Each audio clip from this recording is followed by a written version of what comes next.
করে এসেছি, আর তোর তো এখনো পর্যন্ত একবার হলোও না। একই 30 আর 23 একই হয়ে গেল। আজও তোমার দ্বারাই সম্ভব, জানো তো? চারিদিকে সবাই নিজেদের জামাইদেরকে রেঁধে বেড়ে খাওয়াচ্ছে আজকের দিনে, আর আমার কপাল দেখো, ওর জামা সেলাই করছি, ওর প্যান্টের জাঙ্গিয়া সেলাই করছি, ওর এই করছে, আমার কপাল এই করতে করতে আমার জীবনটা শেষ হয়ে যাবে আমি জানি। পাশের বাড়ির পুটিকে কি দেখ গা, 19 বছর বয়স, তোর থেকে 4 বছরের ছোট, সে কিনা জামাইকে নিয়ে জামা ষষ্ঠ করতেছে, আর এসব আমাকে চোখে দেখতে হচ্ছে। এসব দেখার আগে আমি কেন মরে গেলাম না? রঘুবীর কেন আমাকে নিয়ে নিলেন না? ছি ছি ছি। একটা ছেলেও তো জোটাতে পারলি না, সেই মা বাবার ঘাড়ের উপর বসে আছে। কবে মা বাবা একটা দেখে দেবে, তারপর সে বিয়ে করবে। মরণ হয় না তোর?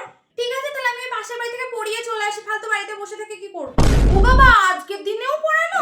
ও, তোর তো আবার কিছু নেই জামা ষষ্ঠী ভাবছি। যা, তুই লোকের ছেলেকেই মানুষ করা, আমার তো আর নাতি নাতি মুখ দেখা হবে না, তুই লোকের ছেলেকেই পড়াতে যা। যা, তাহলে আজকে স্পেশাল কি রান্না করছো বলো? স্পেশাল রান্না আবার কি? আমি গ্যাসে ভাত বসিয়েছি, সেটা একটু ঘি দিয়ে খেয়ে চল যা। যেদিনকে জামাই আনবি সেদিনকে তোকে সব কিছু করে খাওয়াবো। এখনো তো খেতে হবে না, পড়াতে যাবে ভাত খেয়ে। আর যদি ঘরে জামাই থাকতো কত কিছু রান্না করতুম, আর এখন জামাইও নেই, কোনো কিছুই নেই। যাই দেখি আলু সেদ্ধটা বসানো আছে, পুড়ে গেল নাকি, বাবা আবার খেয়ে যাবে।